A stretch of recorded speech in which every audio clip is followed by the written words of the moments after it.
আসসালামু আলাইকুম। আশা করি ভালো আছেন। Cold email follow up marketing, আমরা যখন প্রথম কোল্ড ইমেল সেন্ড করি, ক্লায়েন্ট হয়তো বা কোল্ড ইমেলটা ওপেনই করে না, হয়তো বা অনেক ইমেল আসার কারণে সে আপনার ইমেলটা দেখতে পায় না তার ইনবক্সে, অথবা ওপেন করেছে কিন্তু সে সময় না থাকার কারণে রেসপন্স করতে পারেনি। সো তাকে রিমাইন্ডার দেওয়াটা হচ্ছে আমাদের cold email follow up marketing এর মূল লক্ষ্য।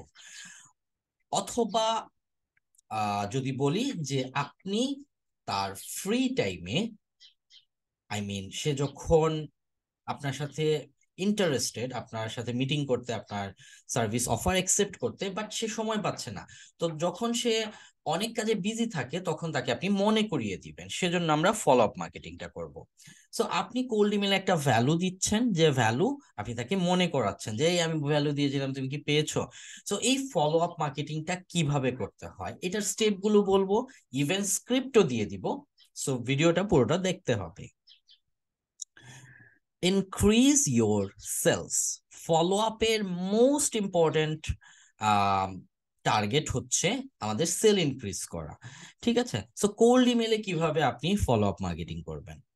তো এখানে আহ 5টা স্টেপ আছে: warm up, reminder, ensure, confirmation, finalise. এই 5টা স্টেপের স্ক্রিপ্ট আমি দিয়ে রেখেছি, বাট কোথায় দিয়েছি এটা একটু পরেই জানতে পারবেন। So how to send cold email. ঠিক আছে, কোল্ড ইমেলে প্রথমটা কিভাবে সেন্ড করছেন জানেন তো। এখানে ফলো আপে কোল্ড ইমেলটা কিভাবে সেন্ড করবেন, ওয়ার্ম আপ।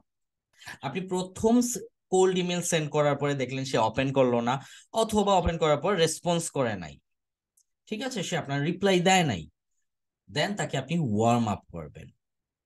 ঠিক আছে, have you got my email, আমি কিন্তু তোমাকে ইমেল করেছিলাম, এখানে আমি এই ভ্যালুটা শেয়ার করেছি, তুমি কি আমার ইমেল পেয়েছো। তাকে এটা কোয়েশ্চেন করে তাকে রিপ্লাই করে, দ্যাট মিনস আপনি তাকে ওয়ার্ম আপ করলেন। হয়তোবা সে পেয়েছে, মনে নাই, আবার তাকে ওয়ার্ম আপ করা।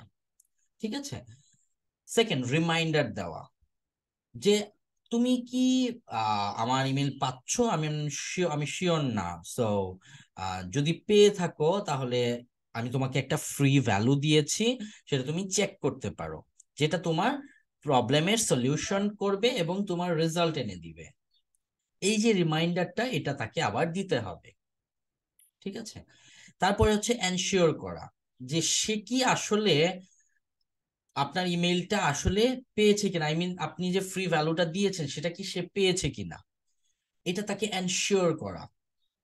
ঠিক আছে, আবার দিয়ে আপনি বারবার কি যদি জিজ্ঞাসা করেন যে আহ তুমি আমার ইমেলটা চেক করো, আমার ইমেলটা চেক করো, তুমি মনে হয় আমার ইমেলটা চেক করো নাই, দেখো, এটা একটু বোরিং। বাট আপনি যদি এইভাবে কনসেপ্ট চেঞ্জ করে করে তাকে মেইল করেন, হয়তোবা সে বিরক্ত হবে না। বাট ফলো আপ মার্কেটিং অনেক সময় ক্লায়েন্ট বিরক্ত হয়। এটা টাইম এবং তাকে কি ভ্যালু দিচ্ছেন, সে কিভাবে আপনার এখানে এঙ্গেজ হচ্ছে আপনার কোল্ড ইমেইলে, সেটার উপর ডিপেন্ড করে। সো আপনাকে এটা বুঝতে হবে কিন্তু, আপনি সবাইকে আবার ফলো আপ মার্কেটিং করলেন, অনেকেই বিরক্ত হয়ে আপনাকে স্প্যামে দিতে পারে, আপনাকে রিপোর্ট করতে পারে। সো এটা মাথায় রাখবেন। দেন কনফার্মেশন, আপনি লাস্ট কনফার্মেশন করবেন, তুমি কি এটা পাইছো। যদি পেয়ে থাকো, আমি তোমাকে কিন্তু ফ্রি কনসালটেন্সি দিচ্ছি, আমার এই সপ্তাহের সময় নাই, তারপরে কিন্তু তুমি আর নাও পাইতে পারো, সো আমাকে একটু জানাও, কনফার্ম করতে বলেন। ঠিক আছে, ফাইনালাইজ, তুমি কি আমার মেইল পাচ্ছ, আই এম নট শিওর যে আমার মেইলটা ঠিক মতো যাচ্ছে কিনা। যদি পেয়ে থাকো, তুমি যদি তারপরে ইন্টারেস্টেড না হও, যে না তুমি আমার সাথে মিটিং করবা না, তোমার কোনো দরকার নাই, প্লিজ রিপ্লাই দিয়ে আমাকে জানাই দাও, আমি তোমাকে আর মেইল পাঠিয়ে বিরক্ত করব না। এটা হচ্ছে ফাইনাল। ঠিক আছে, আপনি এখন অ্যাভয়েড করবেন আর তাকে আপনি মেইল দিয়ে বিরক্ত করবেন না। এভাবে 5টা সিকোয়েন্সে আপনাকে ফলো আপ মেল পাঠাতে হবে। অনেকে 3টা দিয়েও করে, অনেকে 4টা দিয়েও করে। আম, যেহেতু আমি সোশ্যাল মিডিয়া মার্কেটিং এর মাধ্যমে ইনবাউন্ড মার্কেটিং করি, সো আমি যখন মেসেজ সেন্ড করি, ডিএম করি, ডিরেক্ট মেসেজ যেটাকে বলা হয়, ডিএম এ আমি 5টা 6টা ইভেন 10টা ফলো আপ করেছি। ঠিক আছে, সো কোল্ড ইমেল বলেন, সোশ্যাল মিডিয়ার ইনবক্স বলেন, সব জায়গায় আপনাকে ফলো আপ করে তাকে মনে করায় দিতে হবে, because you are a salesman. Okay, but আপনি কিন্তু কোল্ড ইমেল মার্কেটিং করছেন, সো তাকে স্মরণ করানোটা আপনার দায়িত্ব, কারণ সবসময় তার মনে থাকবে না। ঠিক আছে, সো এখন কথা হচ্ছে এগুলা কিভাবে লিখবেন। এগুলার পুরা স্ক্রিপ্ট আমি দিয়ে দিয়েছি, কোথায় আছে এটা আপনাদেরকে